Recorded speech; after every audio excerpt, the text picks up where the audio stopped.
Okay, thanks to be here. Let's inspect the title. So, this is an opinionated session about how we faced in the company the transition between no Kubernetes and Kubernetes. Okay, so my point is that with Kubernetes, it's not itself just the only thing difficult to learn, okay, hard to learn, but all the pinpoints all around Kubernetes. So the deployment part, Helm, a series of tools, customize, the YAML itself as it's not a language, but when you first write your first YAML, you will probably need to learn the right configuration step for the steps of your pipeline and so on. So in this session, we are trying to automating a pipeline that goes from the code to Kubernetes with Azure DevOps. How many of you know Azure DevOps? Okay, why? The question can be why not GitHub? It's the same, okay, just because Azure DevOps helped us a lot to start with a graphical user interface, so I want to push this kind of approach, but it's really the same if you use one or another, or even another one that's not hosted on Microsoft Cloud or technology. And why GitOps? Because GitOps, as far as I understand those years, is something that makes the connection between your deployment and the code, the Git, okay? And essentially, it's important to, today in 2024, to write code for our infrastructure and to save the code that the infrastructure is based on somewhere on Git, to have always the desired state of our clusters, of our infrastructure somewhere, okay?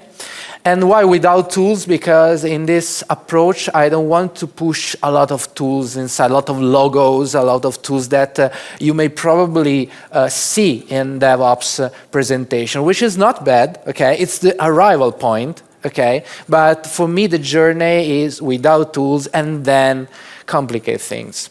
Okay, I work as a CTO for Retex. That's a company in Italy of about 700 people that spread a lot of things around retailers.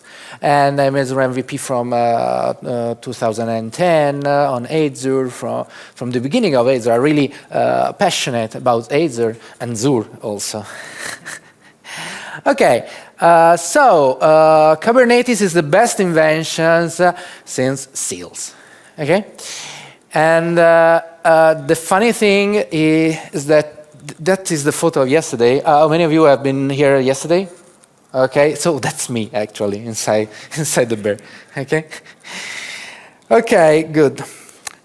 Then, a few assumptions. Kubernetes now is really important. I would say crucial. Okay, so we decided to stay outside Kubernetes for many years. So, like yesterday or these days, Kubernetes is celebrating the 10th anniversary, okay? But we decided to stay out of that for many years because we try to use platform as a service as something that doesn't need us to learn Kubernetes at all. After that, we decided to move on, and because it's crucial, it's something that you can really deploy everywhere. You can have on cloud, on premises, on your laptop, on Raspberry, everywhere, okay?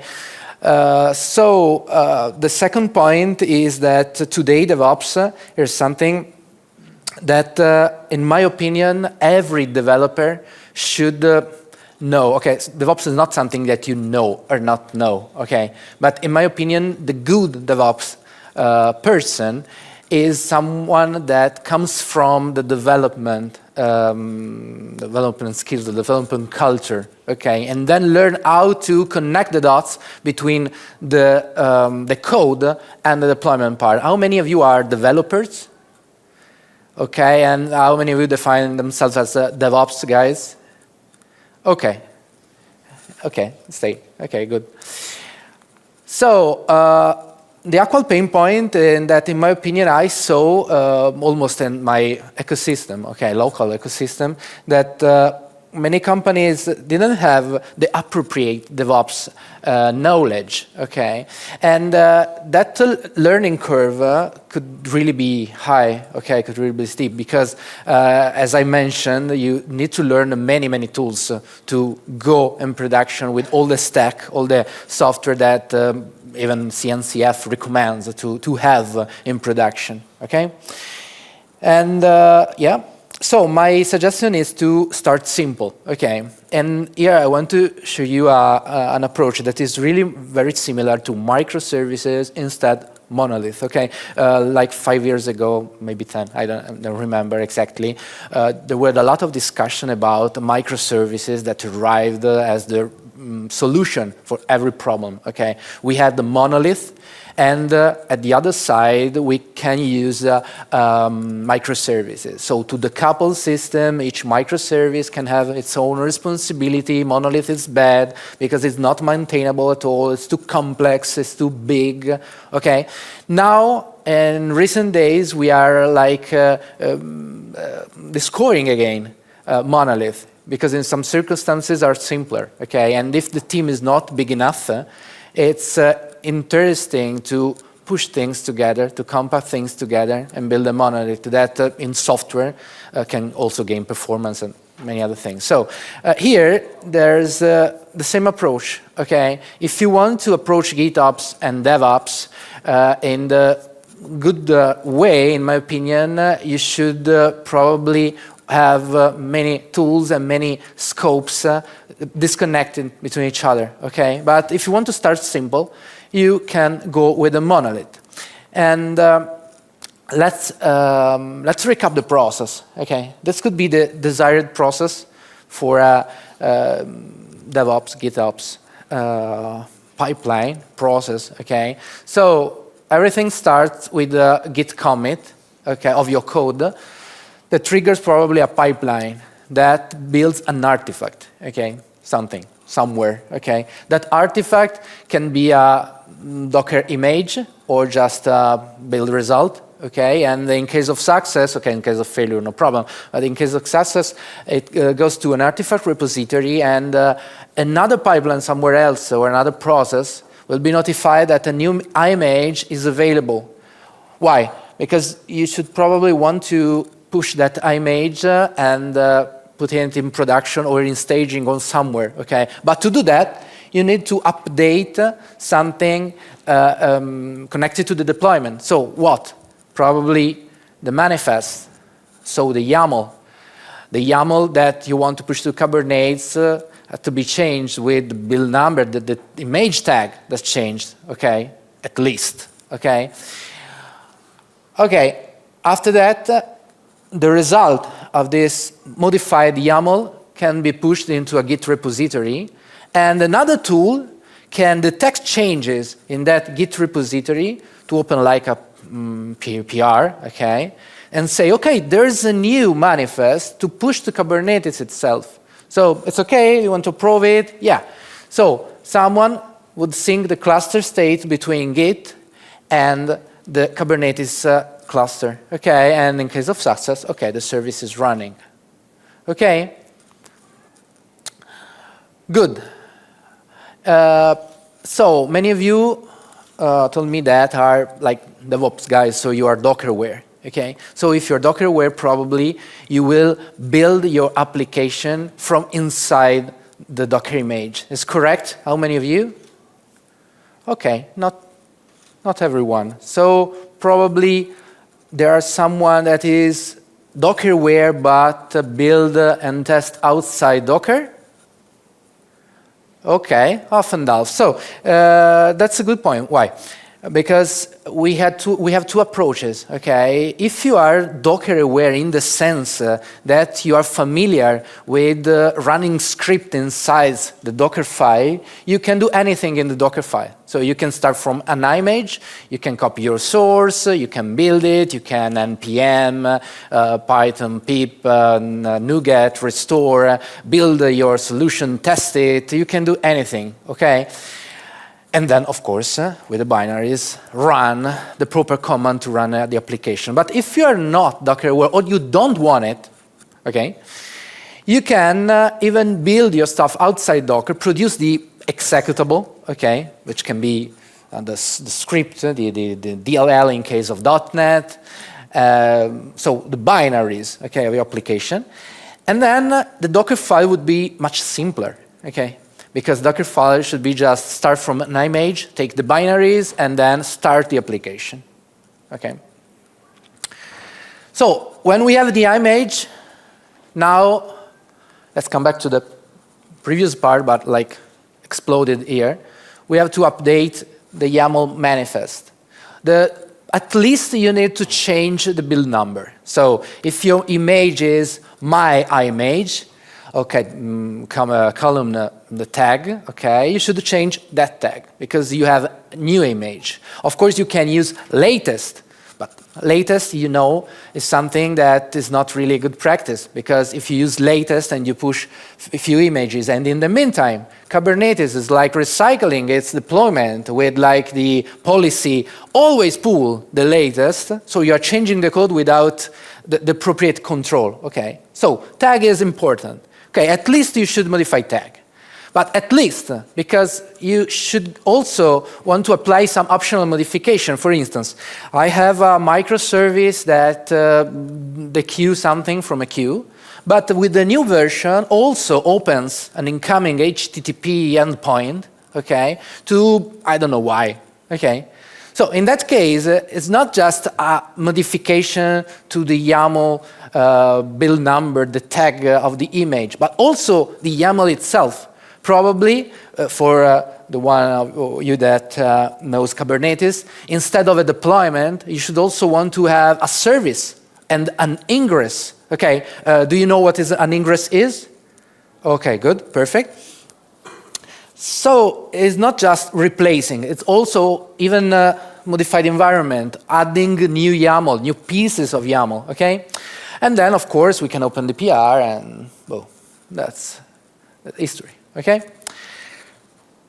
Okay, good. So, this is my proposal to take on board people from outside the DevOps world, okay, into ours, into yours world of DevOps, with a simple pipeline that does everything. Okay, so let's assume the code is pushed. Then we need to build it, generate Docker file, build a Docker image, generate YAML, push into Kubernetes, and save the generated YAML into Git. And we want to do everything in the same pipeline. Okay? Good. So, the actual application is quite simple. Okay, it's this one. Okay. Nice.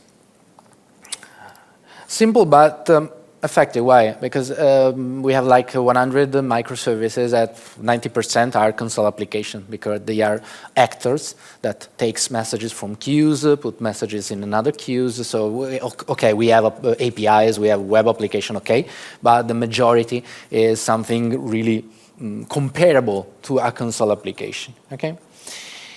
And that's the point also. If you have similar applications, because you have homogeneous team of developers, okay, you will probably have many similar stacks of Dockerfile, YAML to deploy, etc. Okay, so why don't take them to a common layer, okay, an abstract layer to commonize or everything you can and reduce your code base.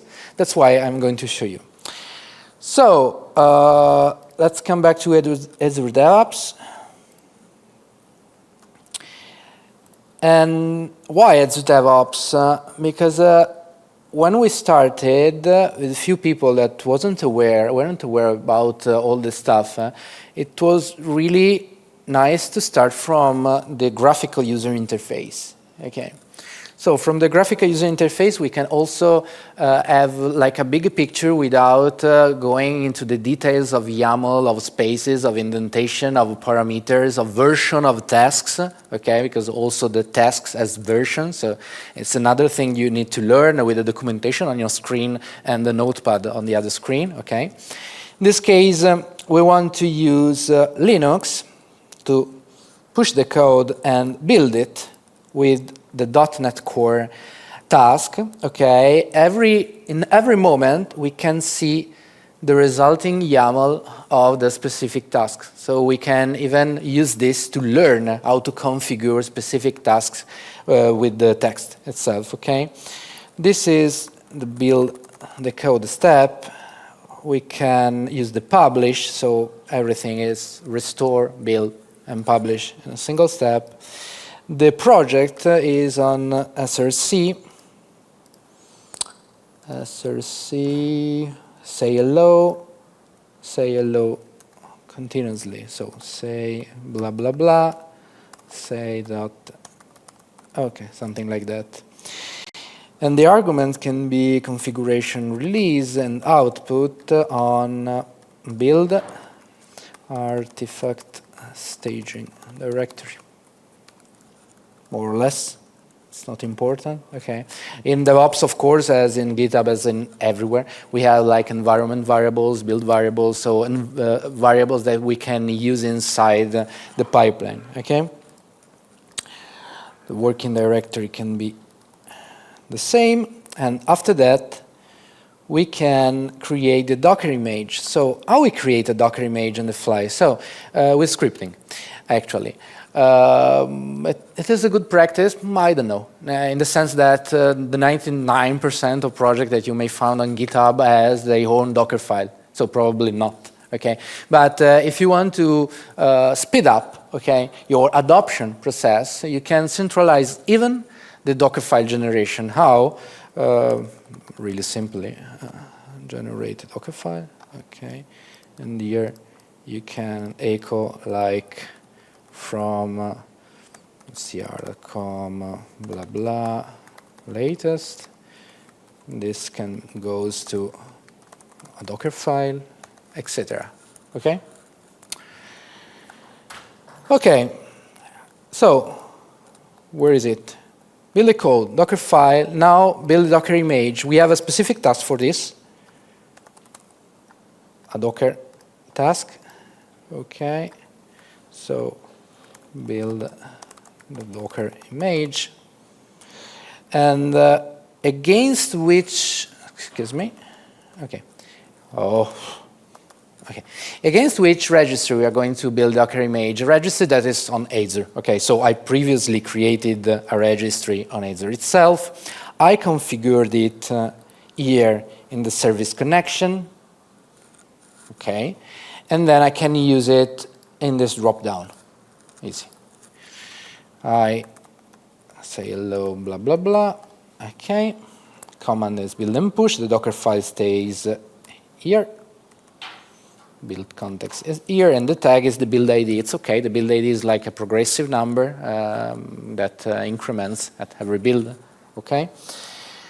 Good. We don't want other labels on top of the image.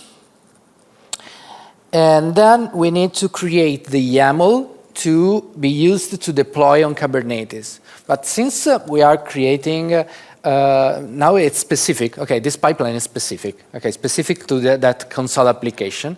Okay, we may have also the YAML somewhere. Okay, we can generate it, of course, but to be simpler, we have this deployment. Okay. This YAML that is bound to the application name. The only thing that is different, that is like a parameter, is this one. That it also resembles the syntax of Helm, okay? Which can be a good point, a good question if you have at the end of the session. Okay, so what we can do, since it's the part of our source code, we can customize it with a script. So just copy from source Kubernetes / say hello blah blah YAML, where in the artifact staging directory. Okay, I can use artifact staging directory because I just created the Docker image, so anything I will put into that folder is like useless, okay, after that. And after that, I can use scripting, bash scripting, like sed, okay.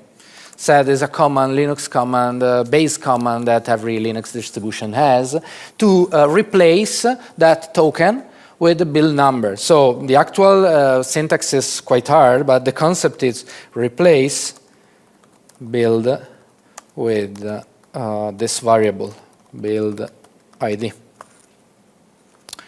Okay, this can be the generate the YAML. After that, we can push it to Kubernetes. So we have a task that is kubectl push to K8s. I also have a Kubernetes cluster, which is this one. Okay, it's an K8s cluster. It's empty. Okay, it has a names, just an apps namespace. Okay, I'm expecting to push the application here.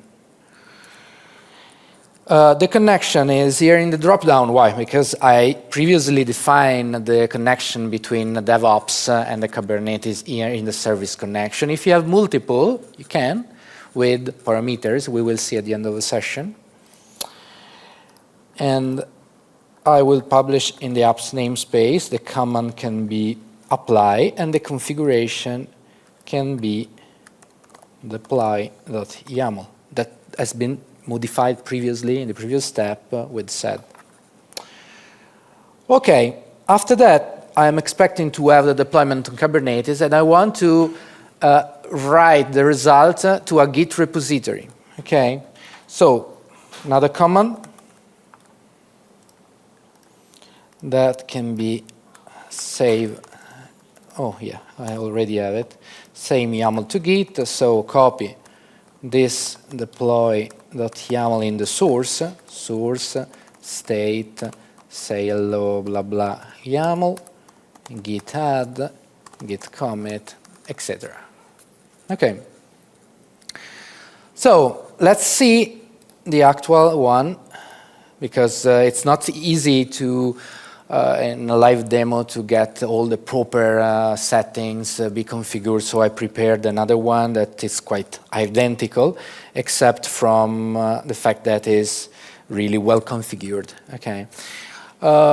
In this approach, we are doing everything inside the single Git repo of the source code that acts as the repo for code and the repo for the destination, the YAML that will be pushed into Kubernetes. Okay, is this something that I would recommend? No, in the sense that the actual point is that something should be decoupled. Okay, and okay that we want to start with a monolith in my approach, but my suggestion is to have the repo you want and a repo, a standalone repo with all the GitOps results. Okay, all the YAML that we are producing in this step. So after that, that could be the monolith. Okay, so we are building this application. Okay, we are generating this Docker file. Okay, it's not really readable. Okay, but this is the first version. We have another version that with some pipes are more readable for you. In that case, is a simple Docker file for an ASP for a .NET 8 application with the full ASP.NET full stack, and with hard-coded, of course, the name of the DLL that we built in the previous step. We push the image, we generate the custom YAML with the build ID. This is the sed command that I tried to write before. We push into Kubernetes and we save the YAML in Git.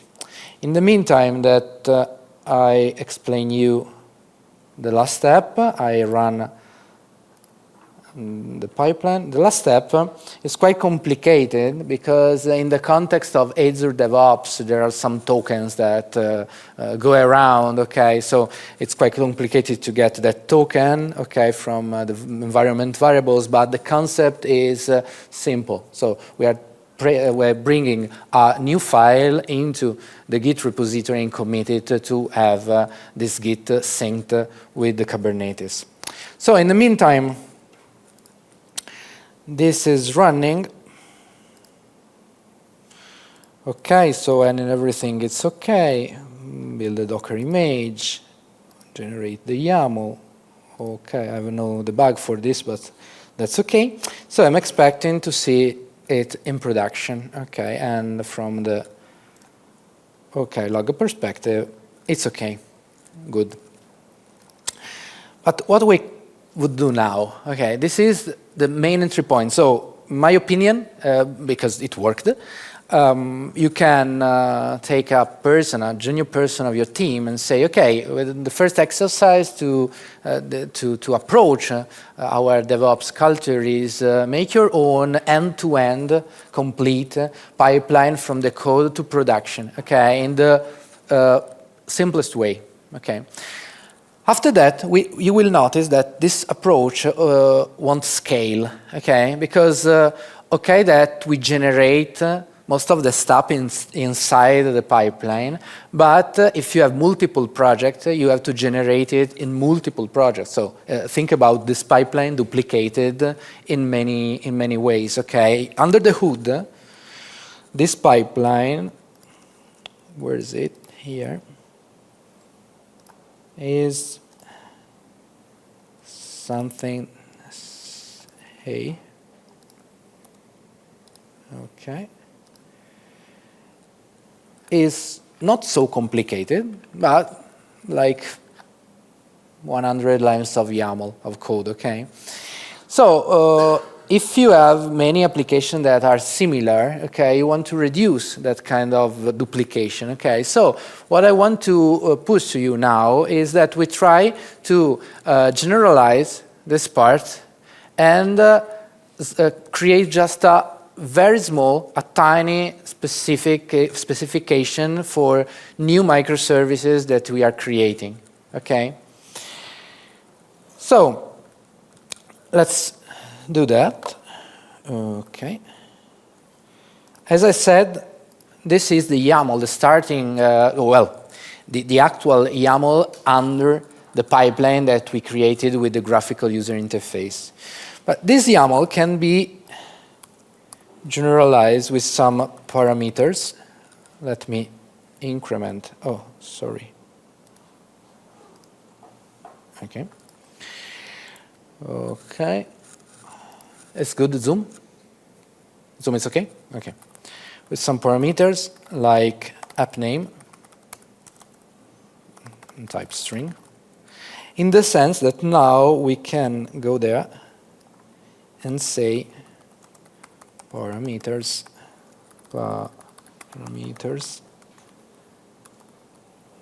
app name. Okay. So what I'm doing right now, I'm creating something that's a template, okay, really similar to what we can do with Helm, okay, but without knowing all the Helm commands, the registry, the minimum needed stuff that you know if you want to use Helm, okay? So if I change all the tokens, even here, I can also go ahead, okay? I can have something like that, okay?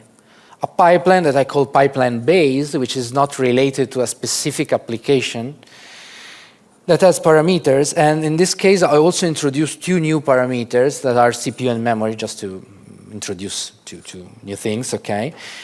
Why? Because in the YAML generation, on top of replacing the tag, the image tag, I also want to replace other things like CPU and memory, okay? And the template that was like this, now it's like this, so with tokens, exactly the same appearance that we may have with Helm templates. Okay, how many of you have written one single Helm package, one single Helm template? Okay, not many. No, okay, 30%. Good. So, if you push some placeholder, we can move from this YAML, that's the same that I've downloaded from DevOps, from a YAML that is compacted and simple. Okay, so this could be the resulting YAML that uses with the hierarchy, okay, the template that we created to build the same exact application. In fact, we have another one, that is this one. That's a pipeline based on this small YAML. So you can say to your team, in the meantime that you develop your curve, your learning curve, use our template with really, really small specific knowledge to get into production. And after that, week by week, month by month, the couple of things and do as you want. So we can even develop a new console application. So to show you that's quite simple, okay. Hello, Igloo. Yes.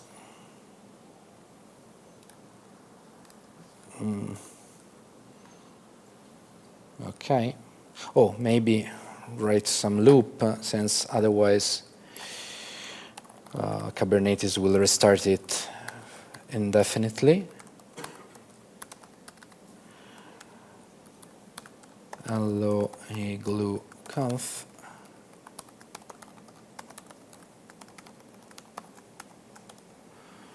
Okay, good.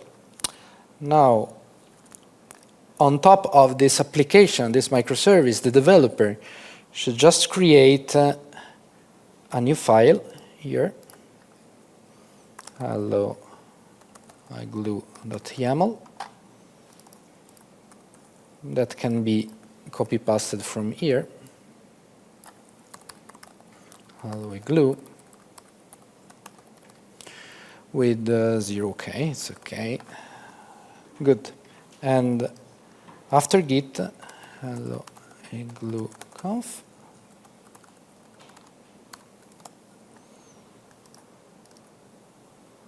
After gitting, he or she, or even a supervisor that has the proper DevOps access and knowledge, can go there and create a new pipeline.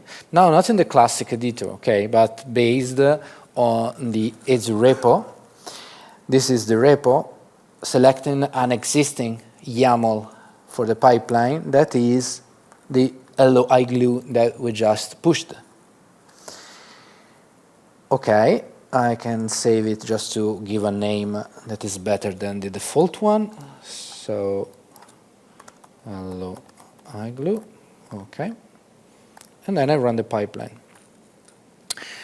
What I'm expecting is that this pipeline uses the base pipeline, so the exact steps that we see before in the debug session. Okay, so build the code, generate the Docker file, everything with the placeholders, so with like parameters, okay, in like a template fashion, okay, and of course it takes some time, but I'm expecting it's working. And what we didn't see before, that the last step is save YAML to Git, so the result to Git. And we just executed once another pipeline that does the same. So I'm expecting after this to have two YAML files in our Git repository, okay? Say hello continuously application and hello igloo conference. In fact, if I pull from the repo locally, in this state directory, okay, I create that state directory that acts like the GitOps repository, but could be, as I mentioned, another Git repository. We have the two results. So the two deployment specific to the images, the tags, and the specification that have been pushed to Kubernetes. In fact, also in Kubernetes, we have the new pod, etc. How many of you knows Argo, CD, or Flux? Okay. At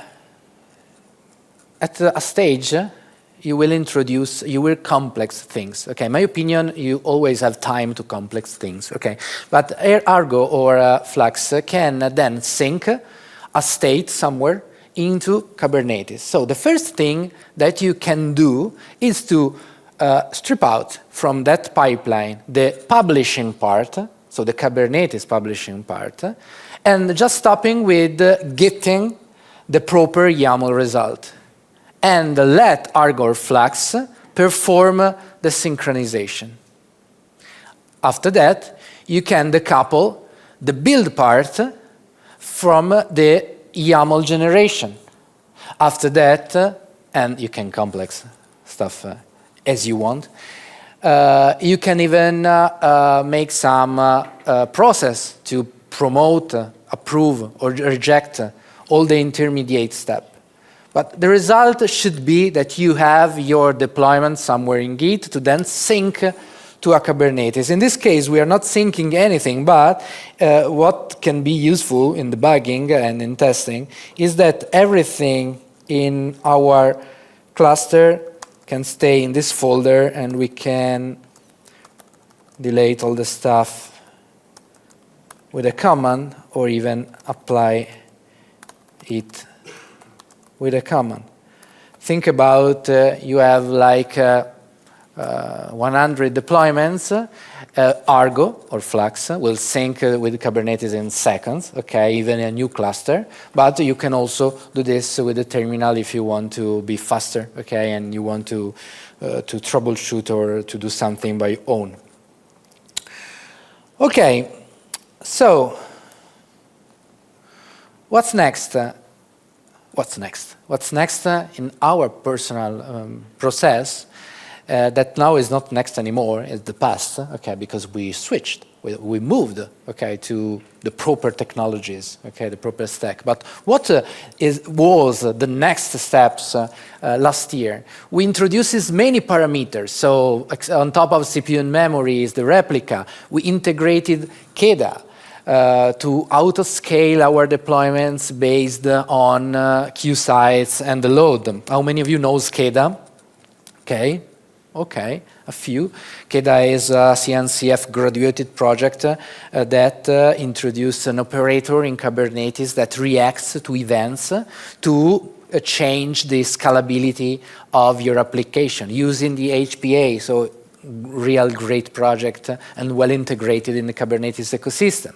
After that, we introduced the capability to run different versions of .NET. Why? Because we cannot bind to a single specific version. Developer told us, okay, but I'm not have migrated yet. So let me choose the runtime. Of course, we have different types of deployments. Why? Because we are building a platform. So in platform development, as mentioned yesterday in a couple of sessions, we need to have some standards. Okay, and standards are which is the artifact type that we are going to deploy. It's like a microservice, it's like something that runs continuously, an actor. Okay, it's a cron job that runs just on a spot. It's like a web application. It's like something specific to our domain. Okay, so we tried to make the platform boundaries in those templates.